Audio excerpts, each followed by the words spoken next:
What if there were 7 things you could look at this week, would take you half an hour, and it could have an impact on your bottom line and your profit?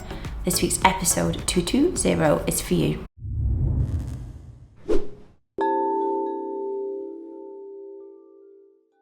Hello, it's Emma Mills here and welcome to episode 220 of MiTV. And this week I will be doing my best Martin Lewis moneysavingexpert.com impression, because I'm going to chat to you about 7 things which I think you could spend just 30 minutes on this week to look at, and it can bring more profit to your bottom line. So often I think that business owners are just focused on driving the top line, driving revenue, and you think all the good stuff happens below that, like it will just all take care of itself. And it's been part of my PA's plan to, while growing revenue gives you a bigger pot to do stuff with, and certainly it gives you then more ability to grow profit.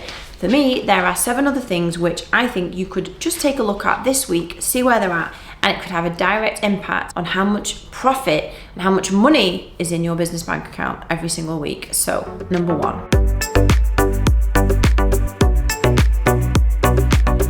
Going through the software subscriptions that your business has on a monthly or twice a month basis. My PA has 17 things that we are subscribed to. Like, that is a lot of software, and inside that there are users and licenses, and it is so easy, especially the more like time passes and you don't quite remember, the bigger your team gets, the more people are using it, to pay for licenses that are actually completely defunct. And you know, even if you are just cutting a £15 subscription every month, it's part of like all these little things. Like, it would rather be in your pocket than in Asana's or Trello's or Harvest.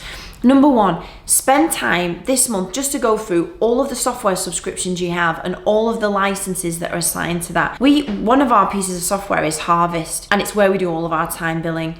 We had like 25 subscriptions and 20 people using it, and these things crept up on us like that. They are just a slow creep. So I really recommend going through any piece of software at all that you have a subscription to. Are all the users and licenses in there correct? Or is there anything you can cull and get rid of the monthly amount?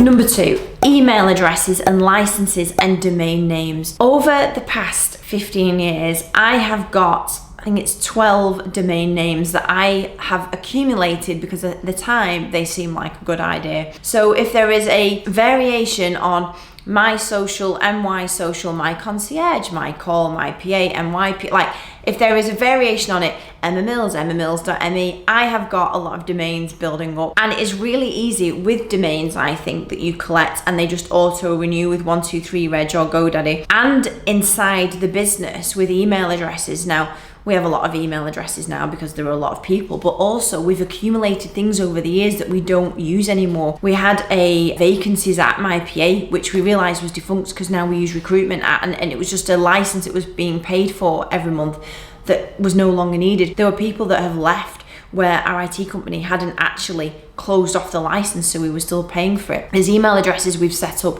for ex-clients, and when they've left, we've never shut them down. So it can look different in everybody's business, but I would, again, in this half an hour you're going to book out this week while you're watching this episode, go through any email licenses that you have and you're paying for, or ask your IT company, or get into the settings of Gmail or 365, and similarly log into your GoDaddy or 123reg account and actually just take a minute to go, do I actually need emmamills.ru anymore?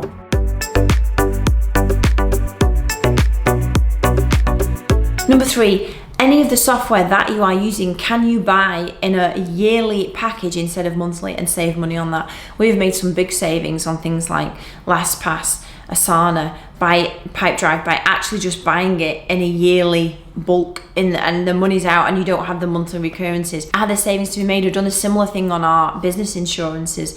There's a levy for having it on direct debit and paying it monthly, so we paid for it in the 1 monthly subscription. So are there any savings you can make with buying something in a yearly? So anything that you use software-wise, just investigate what that looks like. It might be quite a big saving. It might be something that actually you'd rather just buy now and you don't have to think about it again for 12 months.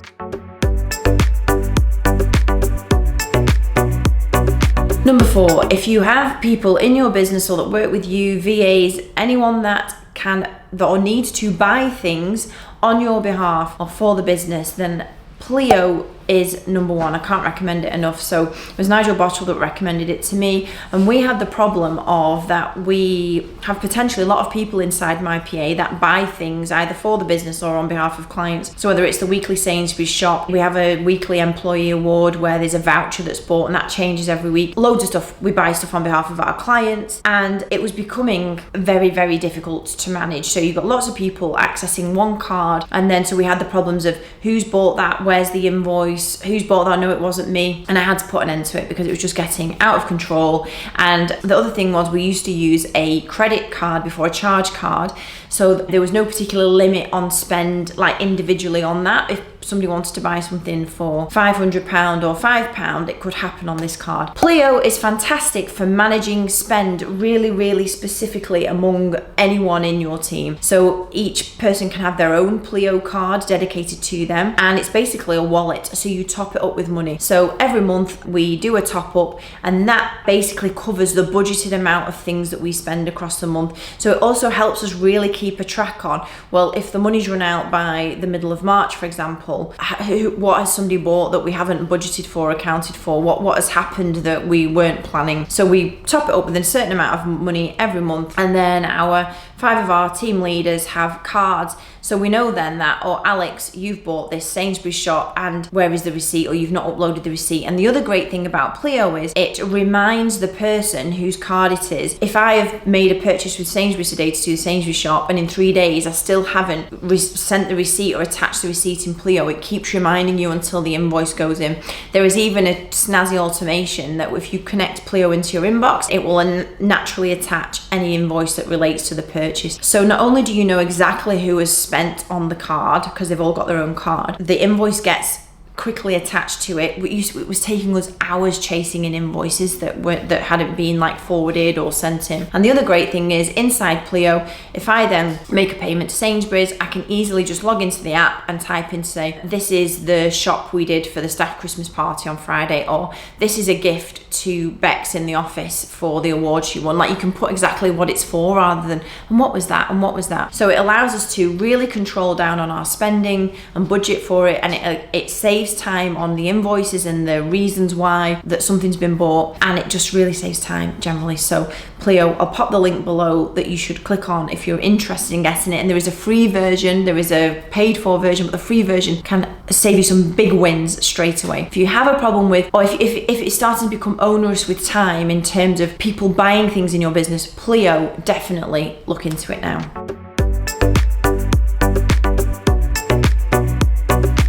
Number 5, you must make it as easy as possible to get paid. The amount of experiences I've had in the past few weeks of it being really difficult to pay a supplier something. I'm going on a ski trip in the next week or so, and in that instance, like being able to pay for some additional, like there was a transfer, there was some additional bits that needed to be paid. There was no payment link to pay the invoice, and they either wanted a bank transfer or my PA Bex had to ring up and make the payment. Like, why would you not make that really easy to pay online? Like, it's such a barrier. And so cash conversion cycle, which is a term I learned from my good friend Noel, who's also an accountant. Cash conversion cycle is how long it takes to convert from you delivering the service of the product to getting the cash into your bank. And the quicker and slicker that cycle is, without input, payment chasing, waiting, unfamiliar, like uncertainty on when that money's coming in, is just, it's really high up there on things you should be focusing in on. So if you use something like Xero, QuickBooks, Free Agent, or if you're doing your invoicing from the software that you use, you know, if it's like some kind of booking software or contractor software and you can invoice from it, nearly, I can't think of any of them that don't connect with the likes of GoCardless, Stripe, PayPal. If I receive an invoice and if I open the invoice on my phone and there is not an easy option there to say pay invoice immediately by Apple Pay, by connecting to your PayPal account, by putting card details in there, and then there is something drastically going wrong. So look at the software you're using to generate the invoices and dig into what plugs into it. But already on those main 4 invoicing systems, they all plug into the Stripe, GoCardless, and they let you then pay straight away on your phone. So make that a top priority in your half an hour that you're spending to implement these 7 things.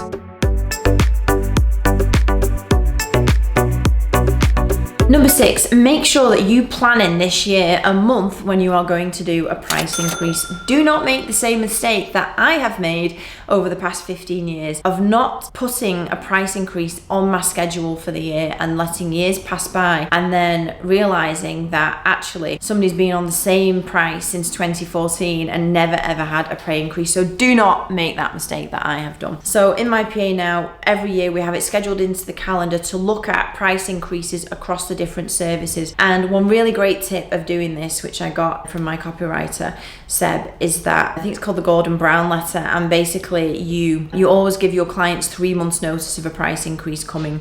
Because if you are to say the prices are going up next month, with some of your clients, there'll be an immediate reaction to say they'll either, dispute it or put up a fight about it or leave. If you send a letter or a notice to say, hey, just let you know the price increase is going up, and if, say for example, it's the 1st of March today, it's effective on the 1st of June, that's a bit more like, all right, okay, well, there's advance notice. It can be something that's looked at, thought about, but the urgency isn't there.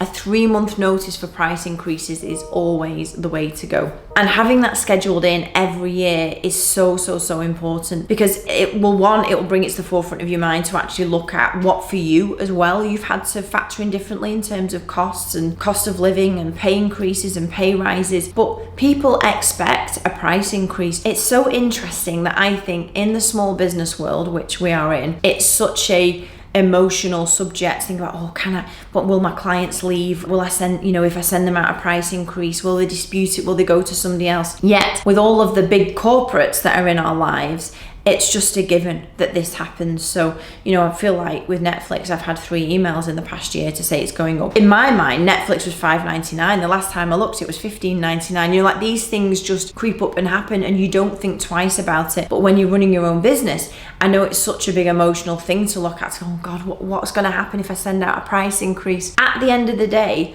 the worst thing that can happen is that some of your clients may leave. And what we've learned at MyPA is, and when I'll have to do a separate episode in this on how you do the numbers, but most often what can happen is if you make a price increase, some of your clients leave, you can do less work for the same amount of money because you've put your prices up. A couple of clients dropped off. It hardly ever happens that somebody increases their prices and all the clients drop away. You might get a few that drop away, or it gives them an excuse, or they're meant to be leaving, but your revenue will increase with less clients, and that is a dream place to be. So for me, there's only upsides from price increases. Please put it on the list for 2023 to look at. And even if you feel super unconfident about it and you do a little increase and you start from there, you must start. Don't let the years pass by and you've never increased your prices, because you'll be stupid like I was.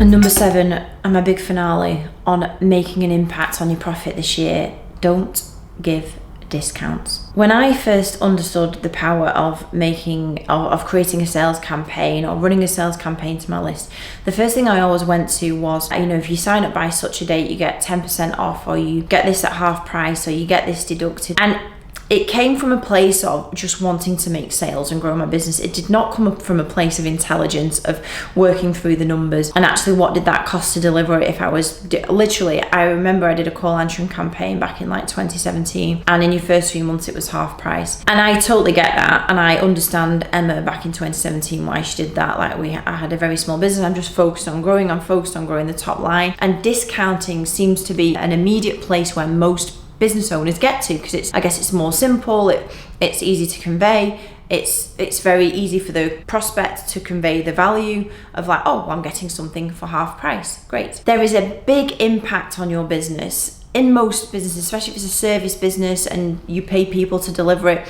If there's a product, maybe I suspect in some product businesses that is easier to do, maybe on volume, but primarily giving a discount for me is, I've realized, it's a lazy way of doing sales. And I would say to you this year to focus on not giving any discounts to anyone at all in any way, shape or form.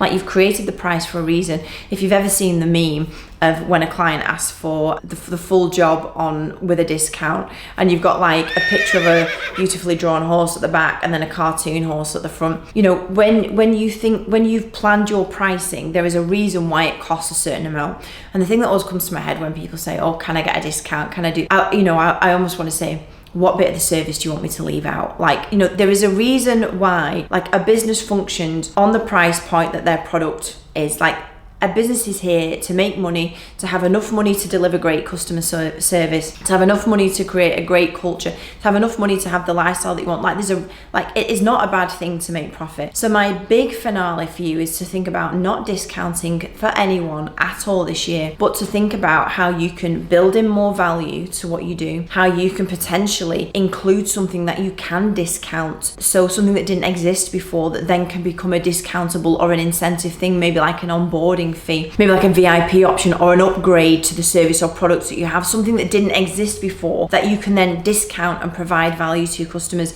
And to be more creative and think about how you keep the price, because there is a reason why it is the price. You don't come into business to make less money, to not be able to pay the wages at the end of the month. So don't think about discounting, think about how you can create more value, how you can communicate how much value is in the product already so that you don't discount. And I really think that if you ever do that as part of sales or trying to win a job, stop and think of other ways that you can get those customers in. I hope my 7 things to think about to get more profit to your bottom line, to make more money, to get cash in quicker, to get better control of your spend has been super, super helpful today. And now, if you have watched this, promise me you're just going to book half an hour out on Friday, even if you do it while you're having your Subway lunch or your meal prep or whatever it is you've brought in, or your Greg's pasty, and you can go through the 7 steps and just start them in your lunch on Friday and see the impact it can have. And I will see you next week for episode 221, where I will be hurtling down the slopes. See you then. Bye bye.